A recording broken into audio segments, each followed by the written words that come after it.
Thank you very much, and it's a great pleasure to be here today. Mulțumesc foarte mult. Just a moment, Dr. Ruja. Okay. I tell Dr. Ruja, am spus doctorei Ruja, pentru că românii sunt foarte energici. Suntem energici? Ne bucurăm foarte tare că Dr. Ruja este astăzi aici, alături de noi. Mai multă gălăgie. Hey! Am spus că vom face gălăgie, va fi nebunie la București. I tell you, we'll be crazy in Romania. Let's make crazy. Hai să facem nebunie. Hai să vedem toate mâinile în aer. Moldova e aici, Ucraina e aici, Spania, Anglia is here. Dr. Ruja, fondatoarea companiei, este aici. Este cea mai dinamică persoană din lume. This is the energy. Yes. Mulțumim mult. As I said, thank you very much for the invitation. Mulțumesc foarte mult pentru invitație. And I want today to do 3 things here. Și aș vrea astăzi 3 lucruri să vă spun. First of all, I would like to say a few things about Romania and Eastern Europe, because you all know that we come from a neighbor country, and Eastern Europe is a very interesting and good market for everyone. În primul rând, aș vrea să vă spun câteva cuvinte despre România și despre piața de sud-est, pentru că este o piață destul de bună din care vin.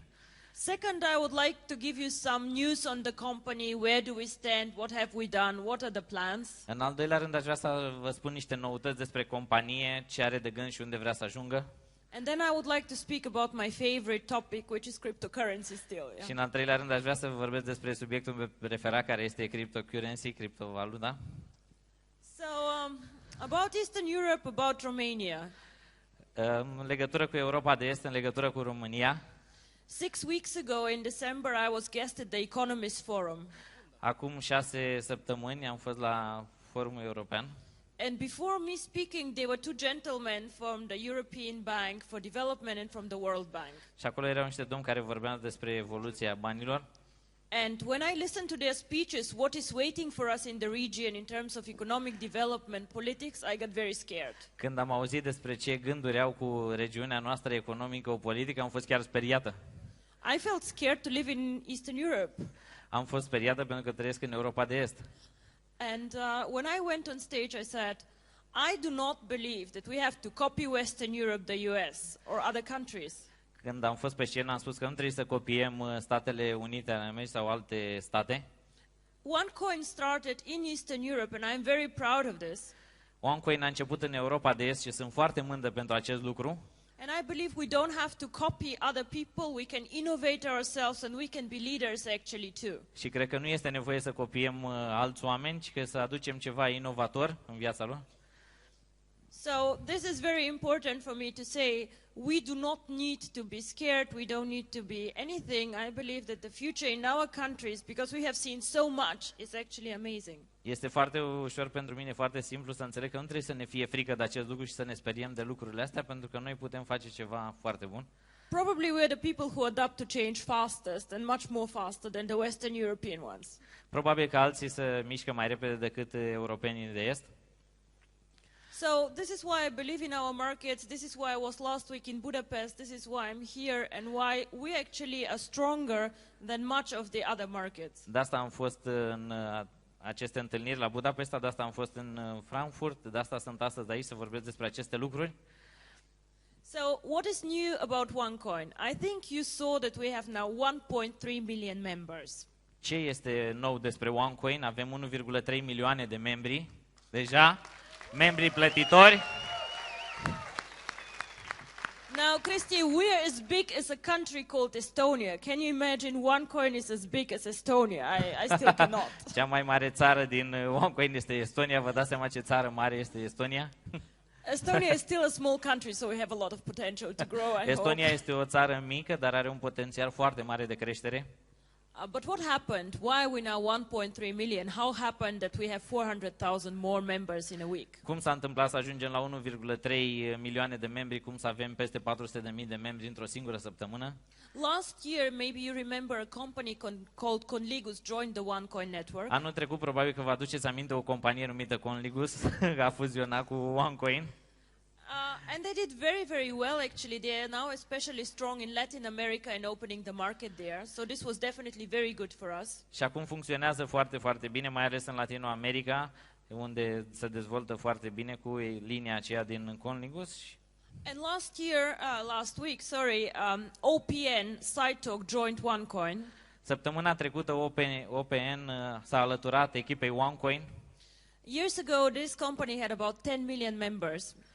Acum avem 10 milioane de membri. And they are one very, very good and very technological company. Și este o companie foarte, foarte tehnologică. So I saw a good fit for us and people who will enhance the brand and just carry the OneCoin message around. Asta este foarte bine pentru noi, pentru că poate să preia și să dea mai departe mesajul OneCoin. So this is what happened and this is why we are 400,000 people more. Acesta este motivul pentru care suntem peste 400.000 de membri în plus în doar o săptămână de zile. Ceea ce este fantastic. Fantastic. We will have later our European ambassador Kari Valros on stage and he'll tell you a bit more about the network, but I'll say just a few things. Mai târziu o să avem pe ambasadorul nostru, ambasadorul OneCoin, Kari Valros, care să ne spună mai multe despre OneCoin, dar un pic mai târziu. I think you all see that the company is doing very, very well.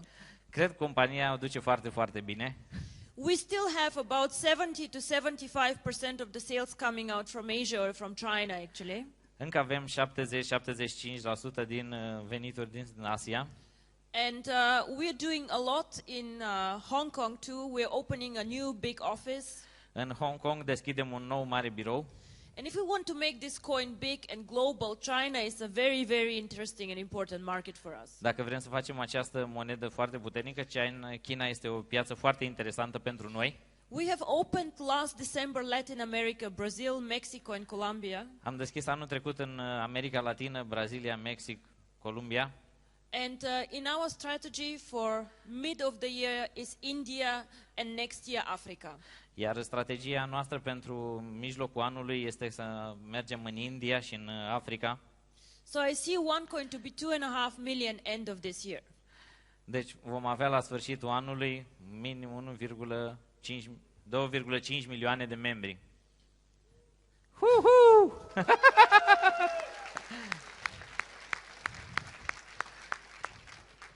So we are developing strategically in stages, and I see really a stable and a very, very good future for the OneCoin. Noi creăm strategiile și dezvoltăm următoarele platforme și facem un lucru foarte, foarte bun. So I will not speak too much about the compensation plan. I can say only two things. First, Nu o să vorbesc foarte mult despre planul de compensare și despre chestii. So the first thing I can say about the compensation plan, it's so simple that even I, who is not coming from network marketing, understands it. Planul de compensare este așa de simplu că până și eu îl înțeleg, care n-aveam nicio treabă cu network marketing-ul. And the second thing is, it works. Și în al doilea rând este funcționează. Funcționează.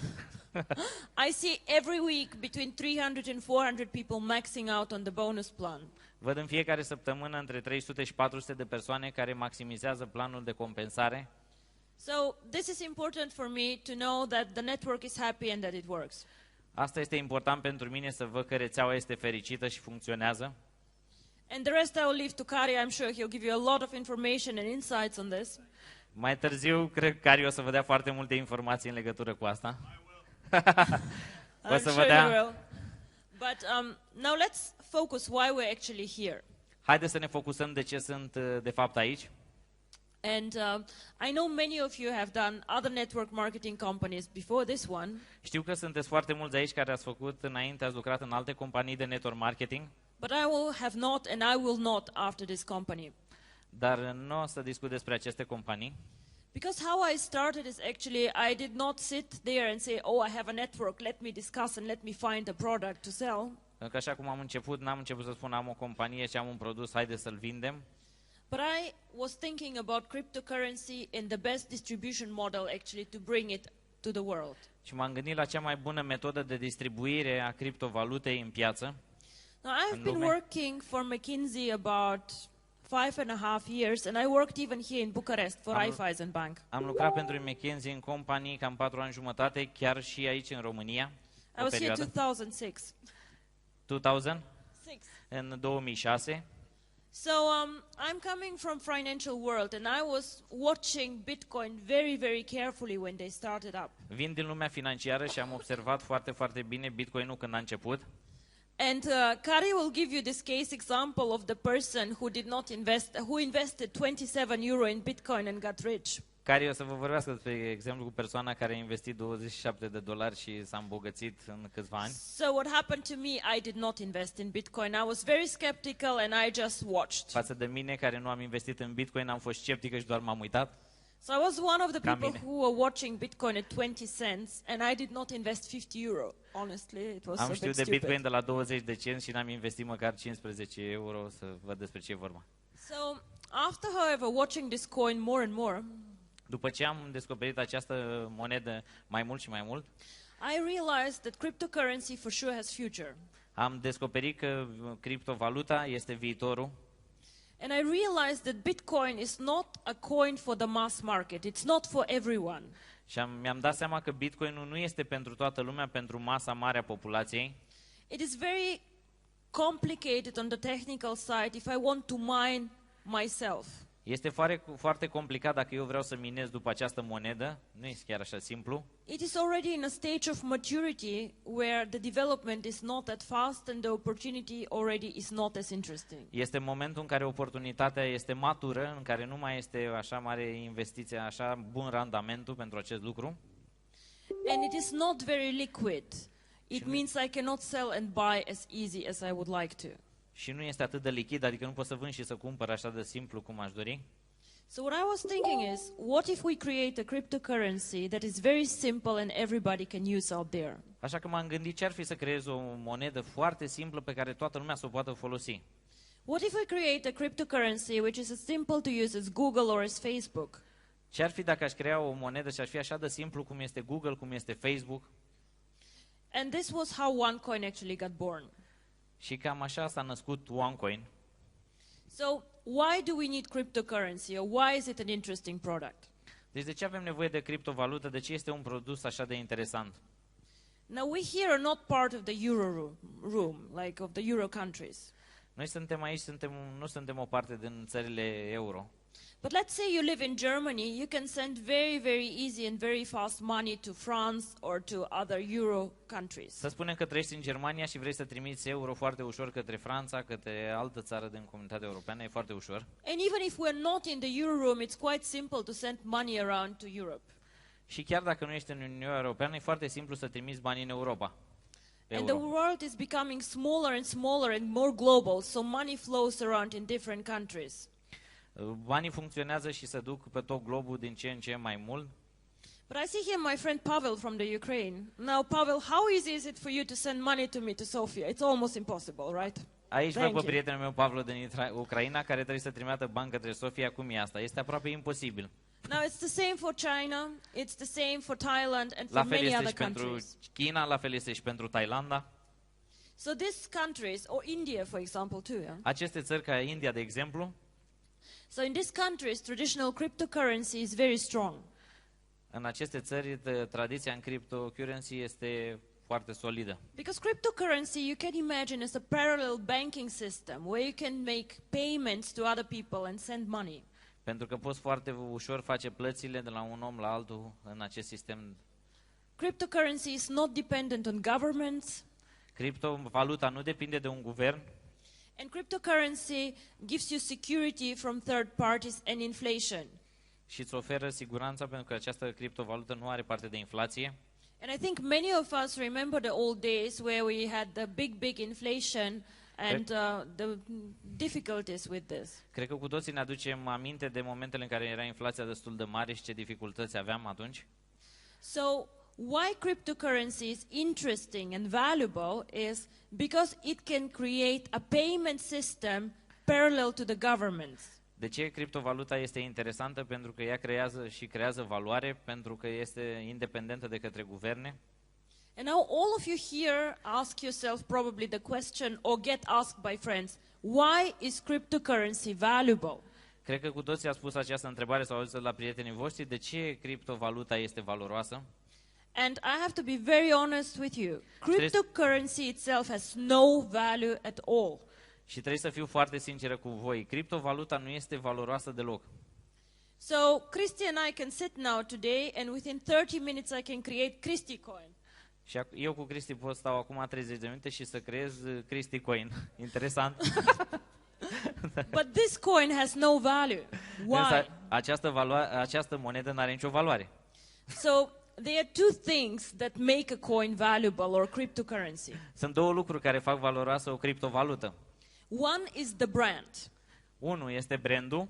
So you all will go and buy a Coca-Cola and not some organic thing that somebody brews in a back Una este court. să cumperi Coca-Cola și alta este să cumperi nu știu ce produs organic de care nu știe nimeni. Why? Because Coca-Cola is a well-known brand. De ce? Pentru că Coca-Cola este un brand foarte puternic. So it's the same with Bitcoin. Everybody knows Bitcoin. This is why most of the people will go and buy Bitcoin and not one of the master coin or whatever coins out there. La fel este și cu Bitcoin-ul. De asta toată lumea folosește Bitcoin pentru că este renumită. Nu știu ce să ia Mastercoin sau Christie Coin, da? Și folosește Bitcoin pentru că este cea mai renumită. And this is why the 400,000 people who joined last week made our coin more valuable, because more people now know one coin. De asta cei 400.000 de membri, peste 400.000 de membri care s-au alăturat săptămâna trecută, fac mai valoros brandul nostru pentru că suntem deja mult mai cunoscuți și mai puternici. So with every person joining our network, Fiecare persoană care intră în rețeaua noastră, and regardless if it's in your downline or in China or in Latin America, this coin gets more and more valuable.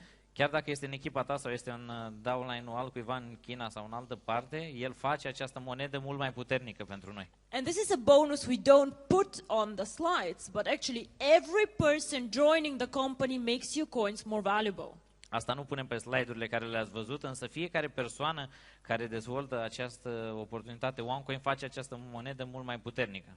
And this is why I'm not scared if a company called TwoCoin comes now on the market, because we have 1.3 million user already. De asta nu sunt speriată dacă apare o altă monedă, două monedă pe piață, pentru că noi suntem 1,3 milioane de membri plătitori astăzi. These people have a lot of catch up to do if they want to catch us. Oamenii ăștia au mult de lucru dacă vor să ne prindă din urmă. So first of all, the brand. Okay, this is simple and easy. În primul rând să vorbim despre brand, asta este simplu și este ușor de înțeles. But the second part is much more important. Dar a doua parte este mult mai importantă. I believe that the cryptocurrency cannot have a stable and big value unless it can be used every day. Cred că criptovaluta nu poate avea o valoare stabilă și sănătoasă dacă nu este folosită peste tot. So what is our biggest task as a company, I believe, in the next 2 years, Care marea sarcină a noastră a companiei în următorii 2 ani, is to make our coin really, really usable in everyday life. să facem această monedă folosibilă în fiecare zi. Now, if you look at Bitcoin, I believe that Bitcoin is not very usable. It's Dacă voi- popular, but not usable. Dacă vă uitați la Bitcoin, văd că este folosibilă, însă nu este chiar așa de folosibilă. So there are about 30,000 or 50,000 merchants taking Bitcoin. Nobody knows how many. Probabil sunt 30.000, 50.000 de comercianți care acceptă Bitcoin, nimeni nu știe cât sunt exact. But what if I want to buy a pair of shoes and not, what to say, electronic books at an online merchant? Dar dacă vreau să-mi iau o pereche de pantofi sau ceva electronic care nu este, de exemplu, pe platforma aceea, So I cannot use Bitcoin wherever I want. deci nu pot să folosesc Bitcoin oriunde vreau eu. Now my vision for OneCoin is the following. În viziunea mea pentru OneCoin este să o facem folosibil peste tot. You all saw the One Card, right? The MasterCard. Avem toți cardul nostru, Mastercard. So now you can load your commission on the MasterCard or you can spend money, you can spend euro. Poți să-ți folosești comisioanele de pe cardul nostru, poți să retragi euro. Ah, you have one, very good. Yes. But my vision is actually that one day you can load your OneCoins that are currently in your back office. Dar viziunea mea este ca să poți să-ți încarci contul tău cu monede și să folosești aceste monede. And then you go to millions of merchants who accept MasterCard and spend these coins. Și să folosești acest Mastercard la milioane de comercianți, să cheltui monedele. Hai să spunem să le spargi. Da? So if I decide I can go and buy flowers for my mother, De exemplu, dacă vreau să cumpăr flori now she pentru looks very mama, angry at me because I never buy her flowers, but o să supere pe mine pentru că de aceea nu-i cumpăr flori. but the thing is, you're not dependent on merchants taking the coin. Ideea este că nu depindem de comercianți ca să accepte moneda. And this is when cryptocurrency or virtual currency becomes real. Și aici este momentul în care criptovaluta devine reală. And I can buy dinner, I can buy shoes, I can buy whatever I want, and I'm independent from somebody taking my coin. Și aici pot să îmi cumpăr ceva de mâncare, pot să iau masa în oraș, pot să îmi cumpăr haine, încălțăminte cu această valută. Now you understand that this is not easy to do. Înțelegeți că acest lucru nu este ușor de făcut? And this is why I'm always saying one coin is not a get rich fast opportunity. Și de asta vă spun că OneCoin nu este o metodă de a te îmbogăți repede. And I get angry with people who go out and say, oh, double your money in 90 days. Sunt supărată pe oamenii care spun dublezi banii în 90 de zile. Yes, you can double your money, but this is not why we are here. Da, poți să-ți dublezi banii, dar nu de asta suntem noi aici. What we want to do is we want to create a global currency. Ce vrem noi să facem este să creăm o valută pe tot globul, globală. It for sure will make money for you. Cu siguranță vor fi foarte mulți bani pentru tine. But I also want you to understand what this currency can do globally. Dar vreau să înțelegeți foarte bine ce poate să facă această monedă globală. Now imagine there are 2 billion of people currently who cannot use banking services. Imaginați-vă că sunt 2 miliarde de oameni care nu pot folosi sistemul bancar. For example, people in Africa or in India. De exemplu, persoanele din Africa sau din India. These people are too poor to be interesting for banks. Aceste persoane vor fi foarte interesante să cumpere de la noi. They do transactions for 50 euro, for 20 euro, and banks do not want to bother with them. Fac tranzacții pentru 50 de euro, 25 de euro și băncile So nu where vor. do these people go to? Deci unde se vor duce oamenii? These people go actually mostly to Western Union. Cei mai mulți se duc la Western Union. And Western Union charges the poor and the people with the small transactions actually the highest fees.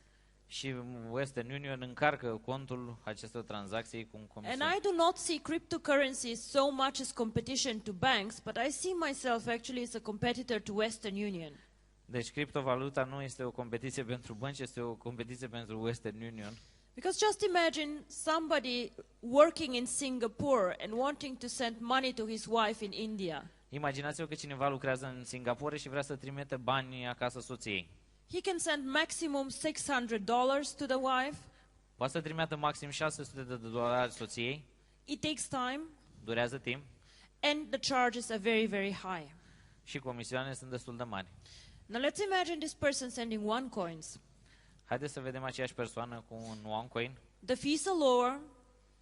Davis? The fees, the money that he The pays. money. Yeah. Administrativ. Okay, and it takes 10 minutes. Every blockchain makes transactions. Fiecare lanț de minare durează 10 minute And the lady can take the money out in 10 minutes, either with the card or just cash this out. și el poate să aibă banii, indiferent cash sau card. And this is why we're serious competition. Și aici suntem o competiție serioasă. We also develop an application for the very, very old phones. I don't know who remembers and who has these very old Nokia phones. În același timp dezvoltăm și o aplicație pentru telefoanele foarte, foarte vechi. Cine The cunoaște dinosaur Nokia? of cell phones. Telefoanele acelea dinozauri, mici așa. So a lot of people in Africa still use them. Multă lume în Africa deja folosește aceste telefoane. So just imagine having an application on these phones that are not smartphones. Vă dați seama cum ar fi o aplicație pentru aceste telefoane care nu sunt smartphone-uri?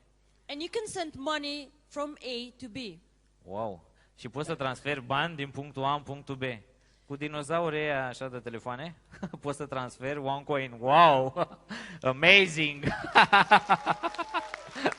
But now, Christy, you ask me, listen, I live in Bucharest, why do I care about Africa? Who cares? Like, Cei mai mulți o să zică, dar locuiesc în București, ce mă interesează de Africa?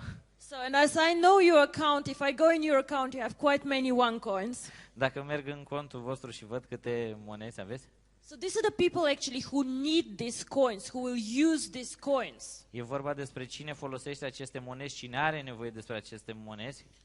Most of our people here in Europe act more as investors. We collect the coins, Cei mai mulți oameni de aici din Europa sunt investitori. Noi colectăm monezile and what will happen, these people who use them have to buy the coins from somewhere. și ce vor face oamenii care au nevoie de ele, va trebui să le cumpere de undeva. And this is you. Și ăștia suntem noi. So what happens is actually we create a global currency that people want to use. They don't want to hoard and just hide in their back office, Noi vom crea o monedă care să fie folosită la nivel global, nu doar să o țină în buzunar, but they want to use it. dar pe care vor să o folosească. So what I believe is that our coin can fly and can be very, very big because we have a strategy how to use Eu it. cred că moneda noastră va zbura foarte, foarte sus pentru că avem o strategie solidă de a face acest lucru. So I'm always asking, what is more valuable, a knife or one of these gold coins that we have, like for 750 euro? Așa că mă întreb tot timpul ce este mai valoros, o monedă sau o monedă în aceasta de aur de 750 de euro. So most people take the gold coin. Cei mai mulți cred că o monedă de aur. Corect? I think Kari has one of these necklaces with the one coin. Yeah, I Cred see că this. Cari are una dintre aceste monede la gând. So, but if Kari and I end up in a lonely island and I have the knife and he has the gold coin, Dar dacă Cari are această monedă și Bye este bye, pe Cari. insulă și are această monedă de aur, because I can use the knife. nu pot folosi aceasta. So whatever happens, something that can be used always will have value. Întotdeauna ceva care poate fi folosit este mai valoros. So we as a company, and we do not engage actively in the network, as you know, Noi ca și companie, noi nu activăm în rețea. what we do mainly is to think, how can this coin be more valuable, have a better reputation and be used out there? Ce facem noi este să ne gândim cum putem să facem ca această monedă să aibă o reputație mai mare și să fie mai valoroasă. And it has not been always easy for us because network marketing is not a very easy environment to do whatever we do. Și nu este întotdeauna chiar așa de ușor pentru noi, pentru că network marketingul nu este chiar așa de simplu cum credem. I have been shocked by the jealousy of many people out there who are speaking bad about us. Am fost șocată de câte persoane vorbesc urât despre noi. But the funniest is when these people then start joining the network. Like. Dar când văd că aceste persoane încep să se alăture în rețea, zic ok. So I even had one guy who said, I join in secret, please do not tell others. And I was like, oh, Aud please. persoane care spune ok, o să mă alătur în secret, dar să nu știe alții despre asta. So to keep a long story short, Și ca să vă spun o poveste lungă, scurt, whoever goes out there and does sales for one coin, fiecare care merge și vinde aceste monede, I really would encourage to speak about the opportunities of cryptocurrency and why cryptocurrency is so interesting and can change the world. vreau să vă încurajez să vorbiți despre criptovalută și de ce criptovaluta va ajuta foarte multă lume. Because I don't see us as a network marketing company. Pentru că eu nu o văd ca o companie de network marketing, We are actually in financial services. suntem de fapt o companie de servicii financiare. And I want everyone here to make a lot of money from commission and from bonuses. Și vreau And I ca think foarte you do. mulți oameni să câștige bani din comisioane, din bonusuri. But actually I want you in 3 to 4 years to come to me and to say, actually I made so much more with my OneCoins. Dar aș vrea ca să vină cineva să spună, am făcut așa de mulți OneCoin. And this is what I want to tell you. OneCoin has an amazing future. Asta vreau să vă spun, OneCoin are un viitor fantastic.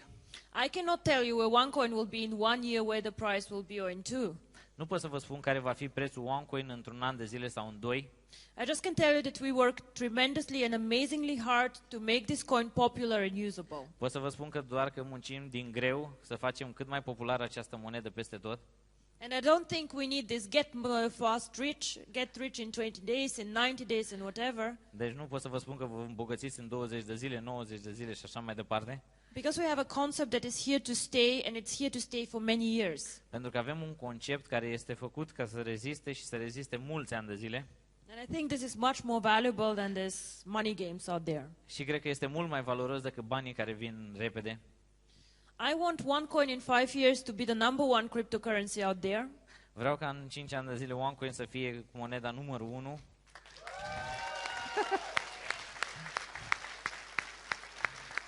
And I think my biggest satisfaction will be when also the financial media and the experts out there realize what we actually have done. Și satisfacția mea cea mai mare va fi atunci când canalele media vor vedea ce am creat noi de fapt. And what we have done is actually only because of you here. Și ce am creat este de fapt datorită vouă care sunteți astăzi aici. And for this I would like to say thank you very much. Și pentru asta aș vrea să vă mulțumesc foarte mult. Now keep on growing the network, keep on mining the coins, please. Continuați să măriți echipa, să minați după monede. And we do also our best to support you and to make a good environment to work. Și Thank noi you vom very face much. tot ce ține de noi să vă ajutăm, să vă sprijinim. Vă mulțumesc foarte, foarte mult!